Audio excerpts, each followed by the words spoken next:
Jacobs reviews. Yeah. All right. This is Jacobs. Did you like my little intro?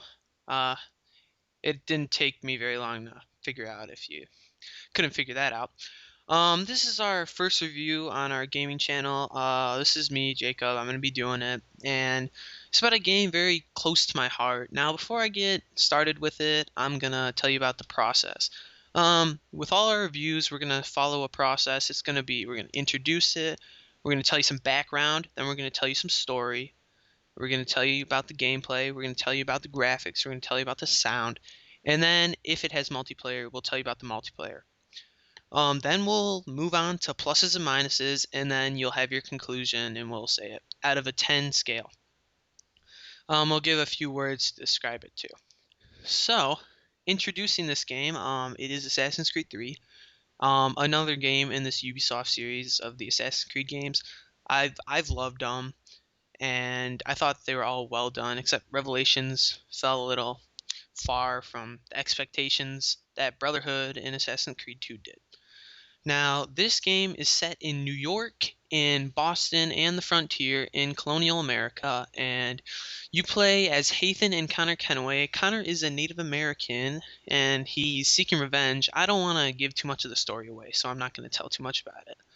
But I thought the story was very good. I couldn't stop playing the story, so usually in the other Assassin's Creed games, I stopped and did a lot of the side missions because the story just kind of bored me a bit.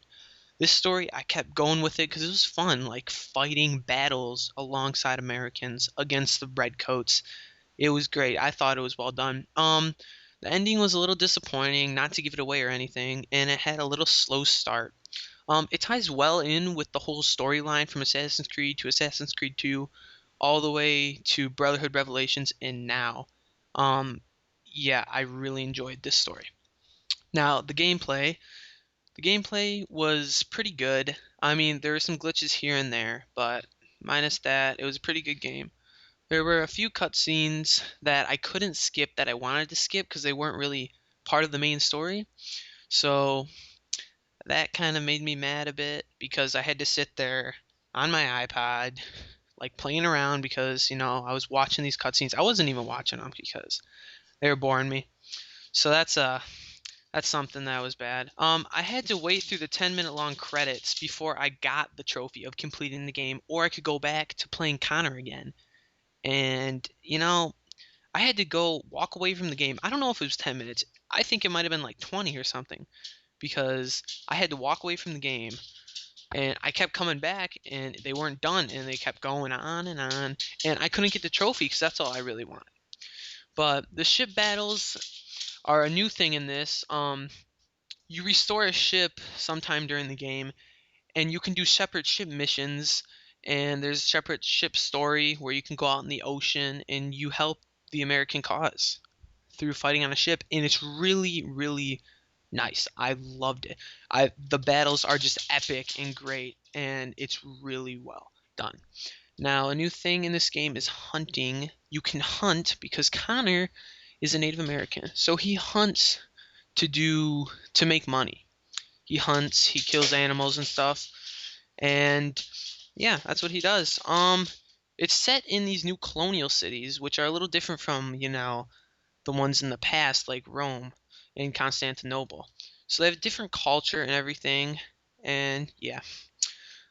New weapons for him. He's a dual wielder, Connor, and he uses his trusty tomahawk to kill enemies, and he's very brutal compared to the other games. When Ezio would just stab someone, Connor goes at it, just hacking at him, and it's very brutal.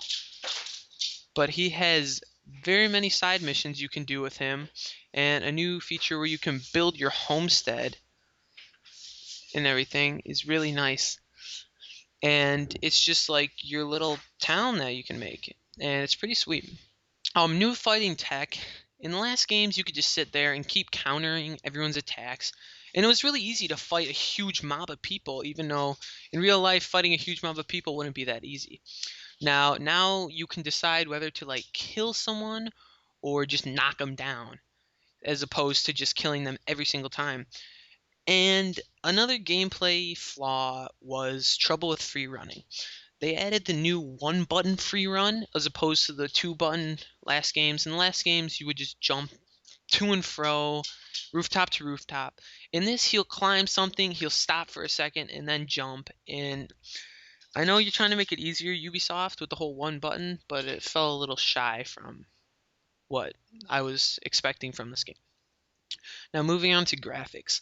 The graphics were beautiful, great new engine, and everything ran smoothly. Connor looks cool when he runs. I don't know. He runs different. He like steps to the sides first. I don't know why I brought that up, but it's nice. Um, when you're flying through trees, it's just great. The frontier looks great. The water when you're at sea is really well done, and it just looks beautiful and astonishing. Now, the sound, the voice acting is pretty good, but at some parts I thought it lacked what someone would really say in reality. Like if they were sitting there, oh, someone died. Someone wouldn't be like really literal and talking about it. They would be sort of in shock. So the voice acting fell a little far from that sometimes. But I love the musical score because I'm a musical guy. It was really great. And when you're at sea or if you're in the forest, the sounds are like you're right there. You hear the waves crashing against your boat. When you hit full sail and you're going fast, you can hear it. If you hit a rock when you're at sea, you hear it. And giant waves that'll come and knock you over, you hear that. And when you're in the forest, you hear animals. You hear the forest. When you're going through trees, you can hear the trees creaking. And when you're like attacking an animal and he dies, I mean, it's a different noise for every animal. So yeah, um, moving on to multiplayer, very good.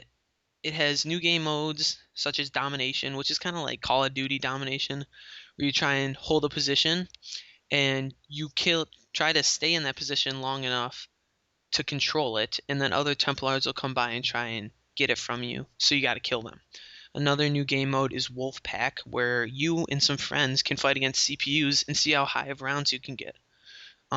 New customization, which is very good. There's more customization than Revelations. Revelations had a lot of customization, but AC3 you can customize nearly everything on your character, make it look how you want it to look and how you want it to be.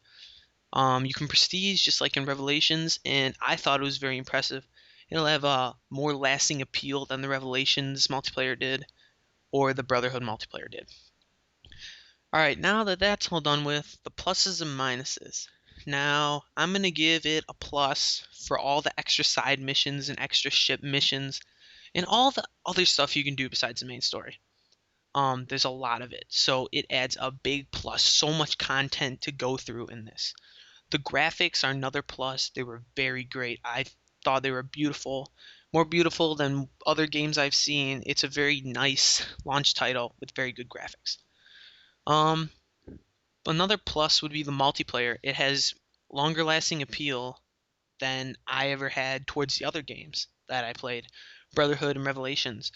After playing this like a few times, I want to keep playing it because it's pretty good. It's better than the other ones, I think.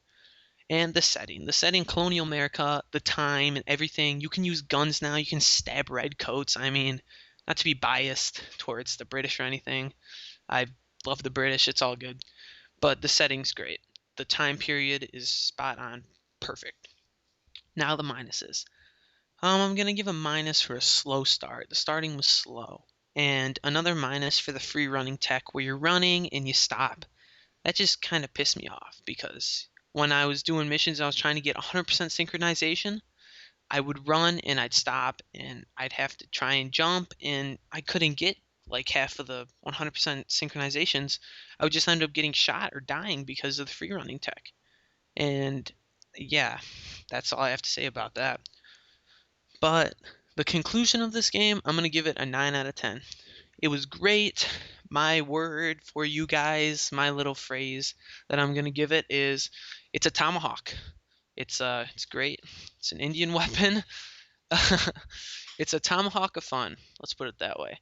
So much to do, so much to kill, so much to have fun with. It's just a great time, great game. I suggest you pick it up. It's gonna be one of those games that you will play for a long time, and you won't be able to complete the whole game because it'll take you forever.